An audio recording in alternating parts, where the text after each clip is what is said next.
again behind the main stage inside the green screen hangar at the Noman School of Visual Effects. This time I have the pleasure of sitting with Alex Huguet from Passion Studios.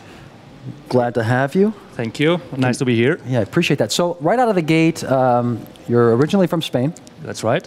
From Barcelona. Yes, that's right. So can we touch base with reference to soccer for a moment and the FIFA World Cup? This is going to be a very FIFA-centric conversation. I like to get my punches in while I can. Yeah, go ahead. Make all the fun you want. So we had a tremendous build-up to the World Cup. That's right. Where Club España was riding in as the favorite, El Campeones del Mundo, yes, as they say. So around the world now, I have no friends left in Spain as I continue with this interview process. Having won the European Cup and the FIFA World Cup, right, yes. On the foothills of such greatness, how can you describe your reaction to what transpired in the World Cup this past summer? I was watching the match in Canada when I'm living now. Okay. I couldn't just believe it. I was like, that's just not happening. Oh my God! At first I was like almost to cry, like, oh no.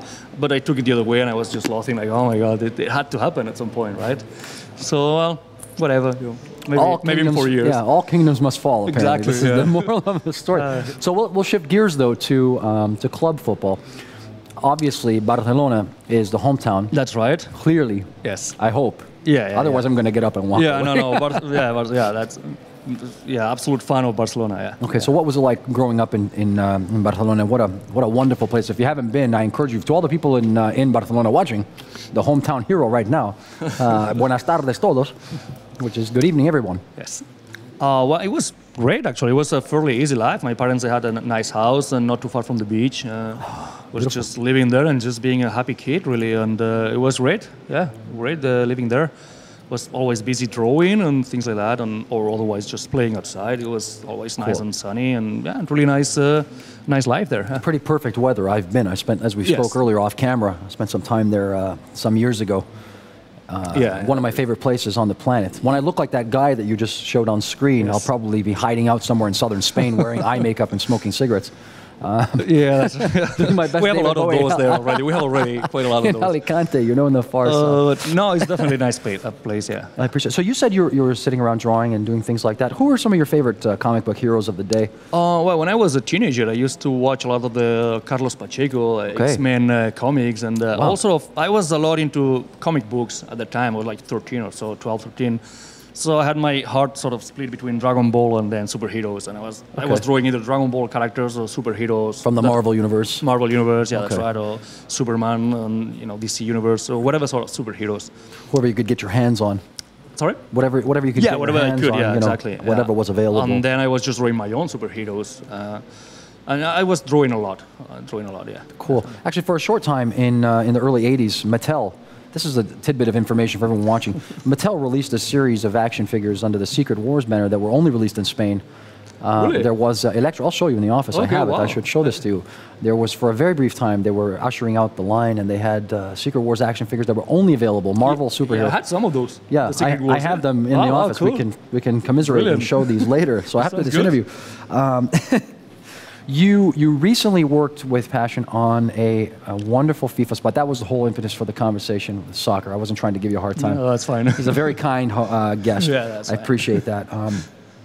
Let's talk a little bit about the Passion experience. And you had a huge sort of advertisement with that. It lasted about 5 minutes. We got a chance to see it at the beginning. Describe the process of how that goes on, and you have Nike to report to, and the players. Most people don't realize. It was a huge campaign. It was a 5-minute short, as you said. We did the pitch for Nike for this project, and with some of the companies, and apparently we won it. That's good. And then we were like, okay, so now we have to do the real thing. We have to do 5 minutes, and we don't have much time left to do it. So let's just try and do it. And that was super challenging because, again, Passion is it's not a small studio at all, but we don't have the resources as big companies like Disney or things like that, or ILM or these sort of companies.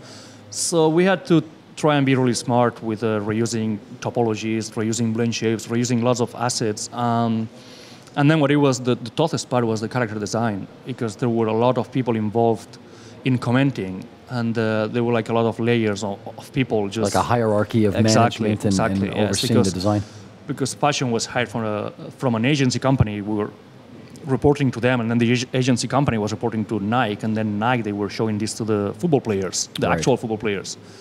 So for each company, there was like a layer of people commenting, and a hierarchy of people. So that was a tough project. It was good fun, but it was a long project. It goes away. I mean, it's not your typical. Obviously, it's not a typical advertisement for anyone who's familiar with advertising. We've seen a couple of things this past weekend so far in the advertising vein. I think Passion did a tremendous job at bringing to life some really formidable soccer players from the real world and giving them that sort of just enough of a tilt cartoon-wise. I think you managed that really well, actually. Yeah, thank you. Retaining a lot of the personality of the characters, but at the same time departing and giving them that. Yeah, that was tough, and I was working along the director of the project, and then myself and Caesar, another modeler there, is art director at Passion. Caesar was helping us as well with character development. Right.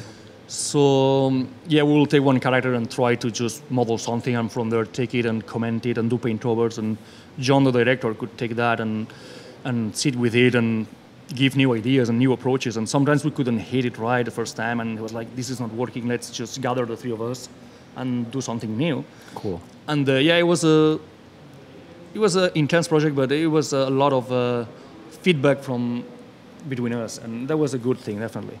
Yeah, and really it shows that, I mean, even with such a, what you're saying is like a smaller scale studio, smaller scale staff, that incredible things are possible if, if you have the right people and you utilize the tool in the right way. Exactly. I think it's a real great barometer for maximizing. Yeah, that was one of the key things that we had to maximize and try to reuse as much as we could and be a bit smart with everything, right? It's a bit of a rush, I would imagine, that comes over you when you're doing that on such a tight deadline. Yes. In the advertising field, we've already heard numerous sort of statements on that it's very fast-paced. It's super quick, super quick. It's probably very exhilarating to be a part of that, knowing that the commercial needs to come to market because it's for an event. Exactly, yes. The World Cup, the commercial needs to be released for that date, and it's a big campaign that Nike is pulling. So yeah, it was tough, but again, we just try to be smart. We reuse as much as we could for topologies, plane shapes, this sort of thing. And again, I guess the hardest part was just hitting the design on the characters and making them recognizable as the football players, but still appealing and still interesting on the screen. So yeah, that was challenging to say the least. But nonetheless rewarding, because I think we're all very pleased to see the end result. Thank you. I want to shift gears with you for a minute and go on a personal note. New things are happening for you personally outside of your involvement in this project. Yes. So recently you migrated from London, England, across the pond, I'll save the Queen, to my home country, Canada, in Vancouver, lovely Vancouver. Hello to all my family and friends in Vancouver. Yeah, that's right. What can you tell us about this? You're now at ILM, which is, an amazing accomplishment. It's just another sort of thing to tackle, I guess. Talk to me about that. Yeah, well, it was we were working in London, my partner and myself, both living there. And then I got this email one day from ILM that they were looking for a character lead for the lead modeler for their studio in Vancouver. And someone, I guess, recommended me or something, and they were interested in talking to me. And of course, you just don't ignore that. I was like, oh, all right, yeah, sure, let's talk. And then, conversation went on, and I went through a couple of interviews, and then they were happy with me moving forward there. And they made me an offer, and I just went home and I talked to my partner. I said, listen, there is this thing going on that you knew already, but they finally said yes, so let's do it. And she was like, yeah, let's do it. So we did it, and it's been intense, especially because I was extremely busy at that time with the Passion Nike commercial, just finalizing things. Yeah. So it was really intense, but it's a nice experience. It's nice of changing airs and changing different places, and I'm getting to work at ILM, which is one of everybody's dreams who is working on this field, of course. Fair to say that. Safe to say that as well. I got guys behind the cameras are even smiling. This guy's got a little grin on his face, I could tell. So it was one of the dreams, and then I get to work on big projects, big films, and I got to meet a lot of interesting people. So it's a super nice experience. Got some friends up there as well. Hello to all the friends up there. Jay and Chris, everybody up there. Hey, how you guys doing?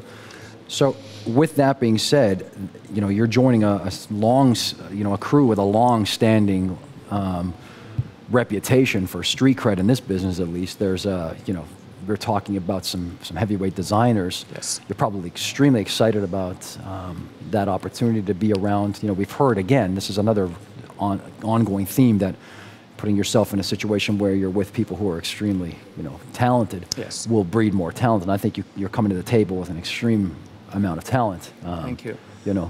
A true bull. Thank you. Yeah, that's definitely one of the scary things when we were really thinking about this and doing it. We're like, am I going to be good enough to be there at that level? And there's people really good there. Right. And they've been doing this for years. They know what they're doing, and they have their own pipelines. And it's a completely different way of working from what I was doing for the last couple of years, which is commercials.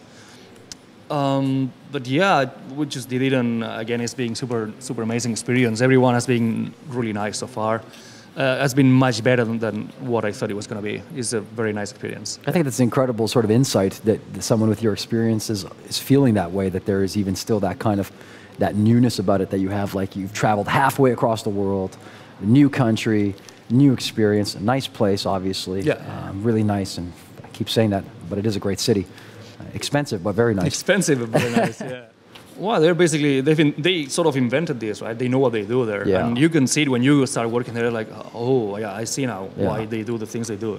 People are super talented, they work hard, and they have the tools, and they know how to use them, and they know what they do. So yeah, they're safe to say they're pushing things to the envelope, and helping to promote things forward as well. Yeah, definitely. I wanted to draw attention to something that we didn't talk about in your presentation on the main stage here, but it is definitely available for people to take a look at on your blog, is your mastery of folds and cloth and the realism that you've managed to imbue in that vein. How or what advice could you give to people in trying to achieve higher degrees of realism with cloth and clothing?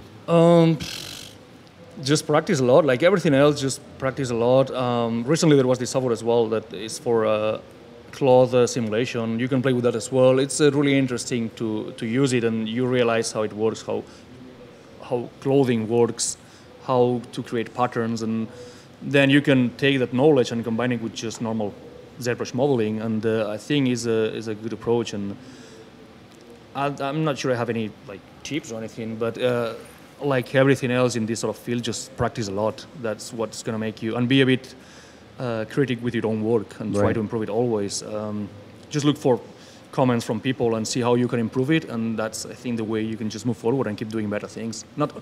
Don't be always satisfied with what you're doing, just try to do it better next time. And, I think you're hitting on something extremely valuable. I think that the moral from what I've taken from your presentation is that a great designer is a great explorer, someone who is willing to go to uncomfortable places and to go to unlimited lengths to find what it is that they're looking for. Yeah, that's right. I think it's just very easy to sit down and do whatever you're always doing, and it's going to look okay because it's what you're always doing. It's comfortable. So, it's comfortable zone, right? Get into that homeostasis. Yes. So just try to move away from that for a while. And I mean, the software nowadays, you can just get ZBrush and get a couple of layers in one character and do crazy things with it and see what you get. Sometimes you may get really interesting things, and then it's like, oh wow, you know what? That wasn't time wasted. It's actually really useful, and that makes you more creative and makes you want to try more things again. So, yeah, don't do always the same thing. Just try to explore things. Okay, so that's, there's the tip of the day, is continue to explore and keep